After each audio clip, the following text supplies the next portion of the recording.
চারটা খুন, চারটা লাশ আর রাষ্ট্রযন্ত্রের পেশ করা একটা নিখুঁত গোবেচারা গল্প। দুই নেশাগ্রস্ত তরুণ নাকি ছাদে ইয়াবা সেবনে বাধা পেয়ে শিক্ষক দম্পতি সহ চারজনকে ঠান্ডা মাথায় শেষ করে দিয়েছে। শুনতে সিনেমার মতো লাগছে।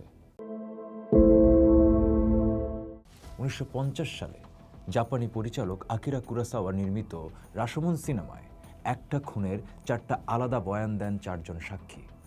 প্রত্যেকে আন্তরিক, প্রত্যেকে নিজের মতো সঙ্গতিপূর্ণ, অথচ পরস্পর বিরোধী। পরে নৃবিজ্ঞানীরা এই ঘটনাকে নাম দেন রাশোমন ইফেক্ট। যখন প্রাতিষ্ঠানিক সুবিধার জন্য একটা মাত্র বয়ানকে সত্য বলে চাপিয়ে দেওয়া হয়, অথচ প্রমাণ নিজেই একাধিক সম্ভাবনার দিকে ইঙ্গিত করে। একই ঘটনা, কিন্তু যত মানুষ ততটা আলাদা আলাদা বয়ান। সবাই সত্যি বলছে, অথচ আসল সত্যটা কেউ জানে না। রংপুরের মাছুয়াপাড়া এখন সেই কুরাসাওয়াইন থিয়েটারের real life crime scene. Ganapati Chakraborty Rangpur জেলা স্কুলের অবসরপ্রাপ্ত শিক্ষক। হাফ হাতা চেক শার্ট, টকটকে ফর্সা মুখ, গোঁফ আর মুহূর্তের মতো চটজলদি পাঁচ লাইন। ক্লাসরুমে সততার পাঠ দেওয়া সেই মানুষটা অবসরে হোমিওপ্যাথি চিকিৎসা দিতেন। যার সংসার ছিল শান্ত আর ছিমছাম, সেই মানুষটাকে, তার স্ত্রীকে, তার সন্তান আগামী ও আয়ুষকে যখন ঠান্ডা মাথায় খুন করা হয়, তখন রাষ্ট্র আমাদের মূলত কি বোঝাতে চায়? এখন প্রশ্ন আসতে পারে, কেন আমি বারবার এই প্রসঙ্গে কথা বলছি? কারণ অসংখ্য শিক্ষার্থীর মতোই আমিও গণপতি চক্রবর্তীর একজন শিক্ষার্থী। তার অসংখ্য শিক্ষার্থীদের মতো আমিও চাই এই খুনের সুষ্ঠু তদন্ত হোক। কোনো সাজানো বয়ান চাই না। নাগরিক হিসেবে আমি চাই বাংলাদেশে ঘটে যাওয়া প্রতিটি খুনের সঠিক, সুষ্ঠু ও বৈজ্ঞানিক তদন্ত এবং ন্যায় বিচার। যতদিন দেশে ন্যায় বিচার প্রতিষ্ঠা হবে না, প্রতিটি নাগরিকের নিরাপত্তা নিশ্চিত হবে না, ততদিন আমরা রাষ্ট্রকে প্রশ্ন করেই যাব। কিন্তু এই ঝকঝকে গল্পের পেছনে লুকিয়ে আছে 1 ডজনেরও বেশি মারাত্মক লজিক্যাল গ্যাপ। রাষ্ট্র তার নিড ফর কগনিটিভ ক্লোজার বা প্রশাসনিক অস্বস্তি ঢাকতে এই গল্প বানিয়েছে বলে মনে করা হচ্ছে। আমরা তার শিক্ষার্থী হিসেবে, এই দেশের একজন নাগরিক হিসেবে কি এই সাজানো বয়ান মেনে নেব? রাশোমনের লজিক দিয়ে চুলচেরা বিশ্লেষণ করলে বেরিয়ে আসে এমন সব প্রশ্ন ও অসঙ্গতি যা নিয়ে কেউ কথা বলছে না। আগামী চক্রবর্তী ভোর 5:50 তার বান্ধবীকে মেসেজ দিয়েছিলেন। সারা রাত বাসায় বিদ্যুৎ ছিল না। মৃত মানুষ কি টাইপ করে? আসামিদের মধ্যরাতের জবানবন্দির সাথে এই সময়ের কোনো মিল নেই। প্রমাণ আসার আগেই আসামির বয়ান দিয়ে থিওরি জাস্টিফাই করার এই চেষ্টার কারণেই পুলিশের বয়ানের সাথে বাস্তবতার সরাসরি সংঘর্ষ হচ্ছে।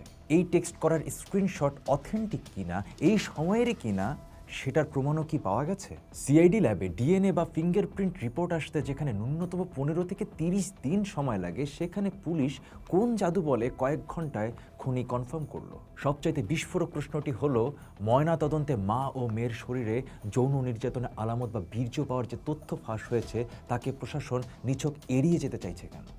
দাবিটা এতটাই বিস্ফোরক যে ফরেনসিক বিশেষজ্ঞরাই পরে সামনে এসে বলেন, মৃত্যু 2 দিন পর শরীরে এমন আলামত শনাক্তের দাবি বৈজ্ঞানিকভাবেই অগ্রহণযোগ্য। অর্থাৎ প্রমাণ নিয়েও এখন একাধিক পরস্পর বিরোধী বয়ান। অর্থাৎ রাশোমন ইফেক্ট যাকে বলে, তার নমুনা প্রমাণের স্তরে। চিকিৎসকের নীরবতা এবং ফরেনসিক ডেটার এই লুকোচুরি কি স্রেফ মেডিকেল প্রোটোকল, নাকি এই নৃশংস হত্যাকাণ্ডের পেছনে সাধারণ চুরির বাইরে ধর্ষণের মোটিভ ধামাচাপা দেওয়ার সুপরিকল্পিত অপচেষ্টা? 4টা মানুষ খুন হলো, কেউ একটু টের পেল না। বিদ্যুৎ লাইন কেটে দেওয়া, সিসিটিভির তার নষ্ট করা এবং খুনের পর ফিঙ্গারপ্রিন্ট মুছতে ডিটারজেন্ট ব্যবহার করার এই কোল্ড ব্লাডেড প্যাটার্ন কোনোভাবেই 2 নেশাগ্রস্ত তরুণের হতে পারে না। এটা hyper professional execution. Ganapati sir bank থেকে 15 লাখ টাকা তুলেছিলেন। সেই টাকার হদিস কোথায়? মে মাসে আগামী কার ভয়ে জিডি করতে চেয়েছিলেন? পুরো পরিবার শেষ হয়ে যাওয়ায় স্থাবর অস্থাবর সম্পত্তির উত্তরাধিকার এখন কার হাতে যাচ্ছে? এই ইকোনমিক অ্যাঙ্গেল বা প্রপার্টি গ্র্যাব করার কোনো গভীর ষড়যন্ত্র আছে কি না, তা নিয়ে প্রশাসন নীরব কেন? ভিকটিম পরিবার সনাতন ধর্মাবলম্বী। একজন শিশুসহ পুরো পরিবারকে যেভাবে প্রফেশনাল কিলারদের মতো নির্মূল করা হয়েছে, তা নিছক মাদক বা চুরির মোটিভ হতে পারে না। সমাজবিজ্ঞানের দৃষ্টিতে এই ধরনের হাই প্রোফাইল কিলিংকে হুট করে মাদকাসক্তদের অপরাধ বলে চালিয়ে দেওয়ার চেষ্টা আসলে বৃহত্তর কোনো কমিউনাল বা টেরর অ্যাঙ্গেলকে আড়াল করার প্রাতিষ্ঠানিক প্রোটেকশন কি না, সেই প্রশ্নটাও তোলা জরুরি। 4টা খুন, একটা গোটা শহর ট্রমায়, স্বজনরা বিচার চাইছে, ছাত্ররা, সহকর্মীরা রাস্তায় নেমেছে, অথচ রাষ্ট্রের শীর্ষ পর্যায় বা স্বরাষ্ট্র মন্ত্রণালয় থেকে ভিজিবল কোনো রেসপন্স নেই। স্বরাষ্ট্রমন্ত্রী নিজে রংপুরে গিয়ে ঘটনাস্থল দেখেছেন? বরং এই ঈদে মিলাদুন্নবী উপলক্ষে ঢাকার নয়াপল্টনে দাঁড়িয়ে তিনি শুধু এটুকু বলেছেন যে আসামিরা দ্রুত গ্রেপ্তার হয়েছে। ঘটনাটা যদি গুলশান বা বনানীতে ঘটত, তাহলে এতক্ষণে কি ডজনখানেক টাস্কফোর্স নামতো? এই বিষয়ে আপনাদের কি মত? ঢাকার বাইরের বাংলাদেশ কি রাষ্ট্রের কাছে স্রেফ জিওগ্রাফিক্যাল বাউন্ডারি? রাশমনের সাক্ষীরা মিথ্যা বলতো নিজেদের সম্মান বাঁচাতে। রাষ্ট্র ঠিক একই তাগিদে বয়ান সাজায়, শুধু সম্মানের বদলে দায় এড়ানোর তাগিদে। বলিউডের তলবার সিনেমাটার কথা মনে আছে?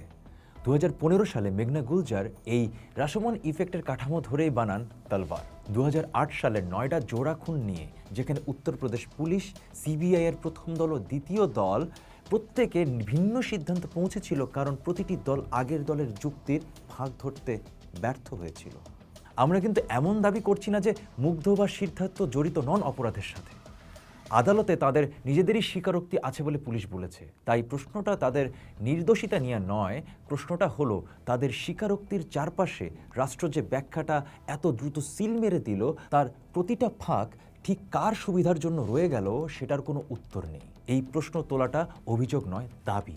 একটা তদন্ত যেন দ্রুততাকে সাফল্য হিসেবে না ধরে নেয়। জজ মিয়াকে দিয়ে একটা আসল ষড়যন্ত্র আড়াল করা হয়েছিল বলে আদালতেই প্রমাণিত হয়েছে। সাগর রুনির খুনের এত বছর পরেও এক ল্যাপটপ চোরের গল্প ছাড়া রাষ্ট্র আর কিছু দিতে পেরেছে কি? এমন অজস্র নজির এই দেশকে শিখিয়েছে, তদন্ত যত দ্রুত বন্ধ ঘোষণা হয়, সত্যের কাছে পৌঁছানোর সম্ভাবনা ততই সরু হয়ে আসে। গণপতি স্যারের একজন ছাত্র হিসেবে, নাগরিক হিসেবে আমরা তাড়াহুড়ো করে সিল মেরে দেওয়া কোনো উপসংহার মানতে রাজি নই। আমরা চাই গণপতি চক্রবর্তী ও তার পরিবারের খুনের এমন একটা তদন্ত যা সময় নিক, প্রশ্নের মুখোমুখি হোক, আর শেষ পর্যন্ত সত্যিটাই আমাদের সামনে নিয়ে আসুক। পোস্ট দেখুন, ভাবুন, করুন। থাকুন পোস্টের সাথেই।